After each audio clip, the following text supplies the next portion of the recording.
ഷാഫി പറമ്പിലിന് മർദ്ദനമേറ്റു എന്ന് SP പറഞ്ഞു. AI tool ഉപയോഗിച്ച് ഞങ്ങൾ കണ്ടുപിടിക്കുമെന്ന് പറഞ്ഞു. പക്ഷേ ദിവസം 15 കഴിഞ്ഞിട്ടും AI ടൂള് SP-ന്റേത് പ്രവർത്തിച്ചിട്ടില്ല. എന്നാൽ ഞങ്ങളുടെ ടൂൾ പ്രവർത്തിച്ച് ഷാഫി പറമ്പിലിനെ അടിച്ചതാരാണെന്ന് ഞങ്ങൾ പുറത്തുവിട്ടിരിക്കുന്നു. അഭിലാഷ് ഡേവിഡ് എന്ന പോലീസിനകത്തെ ഗുണ്ടയാണ് ഷാഫി അടിച്ചിരിക്കുന്നത്. ആ ഗുണ്ടയെ പോലീസിൽ നിന്നും പിരിച്ചുവിടണം. അതാണ് UDF-ന്റെ ഒന്നാമത്തെ ആവശ്യം. അഭിലാഷ് ഡേവിഡിനെ പോലീസിൽ നിന്ന് പിരിച്ചുവിടണം. രണ്ടാമത്, അവിടെ പ്രകോപനമില്ലാതെ ഗ്രാനേഡ് എറിഞ്ഞത്. ഒരു കൈയിൽ ഗ്രാനേഡും ഒരു കൈയിൽ ലാത്തിയുമായി വന്ന് നിരപരാധികളായ UDF-കാർക്ക് ഗ്രാനേഡ് എറിഞ്ഞ് നിയാസ് എന്ന് പറയുന്ന പ്രിയപ്പെട്ട പ്രവർത്തകന്റെ കണ്ണിന്റെ കാഴ്ച പോലും ഭാഗികമായി നഷ്ടപ്പെടുത്തിയ ഹരിപ്രസാദ് എന്ന നൊട്ടോറിയസ് ക്രിമിനലായ DYSP-യെ സസ്പെൻഡ് ചെയ്യണം. ഇത് രണ്ടാമത്തെ ആവശ്യമാണ്. മൂന്നാമത്തെ ആവശ്യം ഞങ്ങൾ പറയുന്നു, ഇതിൽ കുറ്റക്കാരായ മുഴുവൻ പോലീസുകാരുടെ പേരിലും നടപടിയെടുക്കുകയും നിരപരാധികളായ ഞങ്ങളുടെ പ്രവർത്തകരുടെ വീടുകളിൽ രാത്രി സമയങ്ങളിൽ സഞ്ചാരം നടത്തിയുള്ള നരനായാട്ട് അവസാനിപ്പിക്കണം.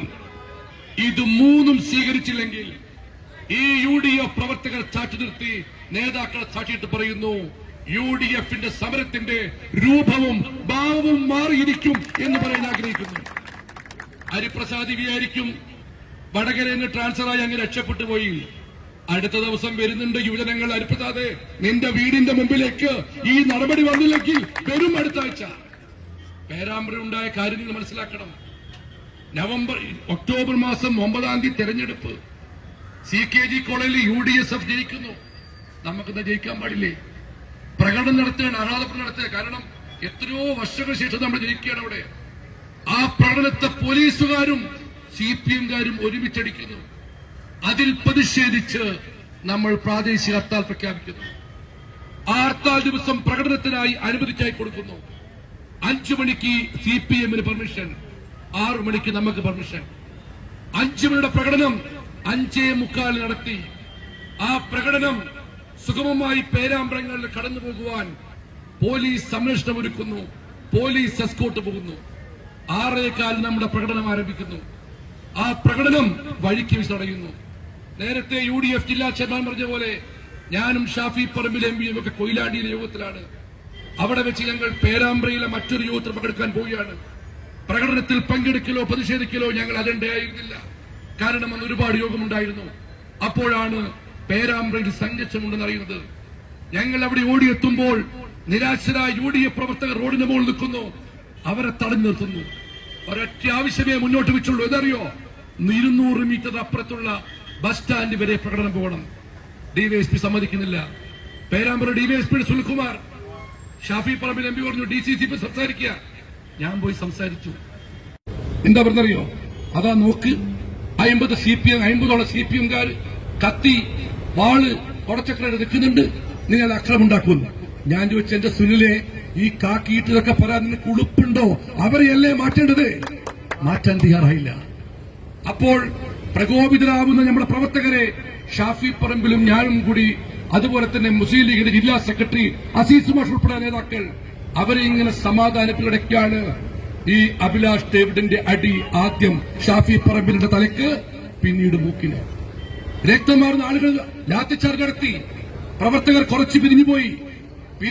ഷാഫി പറമ്പിലും ഞാനും കൂടി പോകുമ്പോൾ ഷാഫി പറമ്പിലിന്റെ മൂക്കിൽ നിന്നും രക്തമൊലിക്കുന്ന സമയത്താണ് വീണ്ടും ഗ്രനേഡ് എറിയുന്നത്. 6 പ്രാവശ്യമാണ് ഗ്രനേഡ് എറിഞ്ഞത്. എനിക്ക് ഓർമ്മയുണ്ട്, 12 മിനിറ്റ് നേരാണ് ഞാൻ ശ്വാസം കിട്ടാതെ തന്നത്. എത്ര ആളുകൾ എന്നെ ശ്വാസം കിട്ടാതെ തന്നു. പ്രിയപ്പെട്ട നിയാസ് മുസ്ലിം ലീഗിന്റെ പ്രവർത്തകൻ, അവന്റെ കണ്ണിന്റെ കാഴ്ചയിൽ നിന്ന് കിട്ടുന്ന പോലും സംശയമാണ്. അത് കഴിഞ്ഞ് ഗ്രനേഡ് എറിഞ്ഞ് പ്രവർത്തകർ പിരിഞ്ഞുപോയപ്പോൾ ഞങ്ങൾ വീണ്ടും വരുന്ന പോലീസിന് ഷാഫി പറമ്പിൽ ചൂണ്ടിക്കാണിക്കുന്നു, നീയല്ലേ എന്നെ തല്ലിയത്? ഈ ഗുണ്ടനോട്, അഭിലാഷ് ഡേവിഡിനോട്, സർ ഞാനല്ല, ഞാൻ പുറകിലായിരുന്നു, നീ തന്നെയാണ് തല്ലിയത്. അത് കഴിഞ്ഞാണ് ഞങ്ങൾ ആശുപത്രിയിലേക്ക് പോകുന്നത്. ആശുപത്രിയിലെത്തിയപ്പോൾ ഷാഫി പറമ്പിലെ പരിശോധിക്കുമ്പോൾ മൂക്കിന്റെ 2 എല്ലിന് പൊട്ട്, ഓപ്പറേഷൻ വിധേയനാവണം. അപ്പോഴാണ് SP ബൈജു ഉണ്ട്. ഒരു പക്ഷേ ഈ SP ബൈജുവിന് പോലീസിന്റെ കുപ്പായം എടുത്തു വെച്ച് CPM-ന്റെ ഗുണ്ടാപ്പണി ചെയ്യുന്ന സംസ്കാരമായിരിക്കും ബൈജുവിന് ചേരുക. ബൈജു പറയാണ്, ഞങ്ങൾ അടിച്ചിട്ടില്ല, അതേ ആ തൊട്ടൊരു മണിക്കൂർ കഴിഞ്ഞുകൊണ്ട് ഷാഫിയടിക്ക് ദൃശ്യങ്ങൾ പുറത്തു വരുന്നു. ആ ദൃശ്യങ്ങൾ പുറത്തു വന്ന ശേഷം പിറ്റേ ദിവസം വിദ്വാൻ പറയാണ്, ഏതോ പോലീസുകാർ അതിക്രമം കാട്ടിയിട്ടുണ്ട്, ഞങ്ങളിത് AI ടൂൾ ഉപയോഗിച്ച് കണ്ടുപിടിക്കും. കണ്ടുപിടിച്ചോ? ഇത്ര ദിവസമായിട്ട് കണ്ടുപിടിച്ചില്ല. അതെല്ലാം കഴിഞ്ഞ് പോലീസും അക്രമം നടത്തി, തലേ ദിവസം അക്രമം നടത്തിയ CPM-ന്റെയും മുഖം നഷ്ടപ്പെട്ടു ഇവർക്ക് മനസ്സിലായി. അപ്പോഴാണ് ഒരു CPM നേതാവിന്റെ പ്രസ്താവന, സ്ഫോടക വസ്തു എറിഞ്ഞിരിക്കുന്നു UDF-കാർ. എവിടെ സ്ഫോടകം? ഒരു വടി പോലും നമ്മുടെ കയ്യിലില്ല. നമുക്കുണ്ടോ സ്ഫോടക വസ്തു അറിയുന്നു? അതൊക്കെ ഇവരെ തൊഴിലല്ലേ? അത് കഴിഞ്ഞ് ഉടനെ തന്നെ ആ പ്രസ്താവന വന്ന് 4-ാം മണിക്കൂറിൽ പോലീസ് സുമോട്ടോ കേസെടുക്കുന്നു. റസാഖ് മാഷ് പറഞ്ഞതുപോലെ എക്സ്പ്ലോസീവ് സബ്സ്റ്റൻസ് ആക്ട് പ്രകാരം ഈ സുമോട്ടോ കേസ് ഓൺ ദി സ്പോട്ടിൽ എടുക്കേണ്ടതാണ്. ഞാൻ ചോദിക്കട്ടെ, സ്ഫോടക വസ്തു ഞങ്ങളെല്ലാം എറിഞ്ഞെങ്കിൽ അന്ന് പോലീസിന്റെ ജോലി എന്താ? ആ കേസിലുമുണ്ട് ഒരു വൈരുദ്ധ്യം. ആ സുമോട്ടോ കേസ് രജിസ്റ്റർ ചെയ്തത് അന്ന് അവിടെ ജോലിയിലില്ലാതിരുന്ന അന്ന് പേരാമ്പ്രയുടെ CI ആണ്. നമ്മളെ പ്രവർത്തകരുടെ വീടുകളിൽ കയറിയിറങ്ങി നമ്മൾ പേരാമ്പ്രയുടെ DYSP സത്യാഗ്രഹം നടത്തി. അന്ന് ജില്ലാ കോൺഗ്രസ് കമ്മിറ്റി പ്രസിഡന്റ് നിലയ്ക്ക് ഞാൻ എന്റെ സഹപ്രവർത്തകരോട് ഒരുമിച്ചുകൊണ്ട് UDF നേതാക്കളുടെ സാന്നിധ്യത്തിൽ സ്ഫോടക വസ്തു എറിയുന്ന ദൃശ്യങ്ങൾ പുറത്തുവിട്ടു. പോലീസുകാരും CPM-കാരും ഭാഗത്തുനിന്ന് സ്ഫോടക വസ്തു വരുന്നതും പൊട്ടുന്നതുമായ ദൃശ്യങ്ങൾ പുറത്തുവിട്ടു. എന്നിട്ടും ഇവർ അറസ്റ്റ് തുടരുകയാണ്. ഞങ്ങൾ റസാഖ് മാഷ് ഉൾപ്പെടെയുള്ള, പൊന്നക്കൽ ഉൾപ്പെടെയുള്ള, ഭാരതൻ ഉൾപ്പെടെയുള്ള ആളുകൾ MK രാഘവൻ MP-യുടെ നേതൃത്വത്തിൽ IGP-യെ കാണുന്നു. IGP കണ്ട് നമ്മൾ പറയുന്നു നടപടിയെടുക്കണം. IGP പറഞ്ഞു 5 ദിവസം. ആ 5 ദിവസം ഇന്നലെ കഴിഞ്ഞു.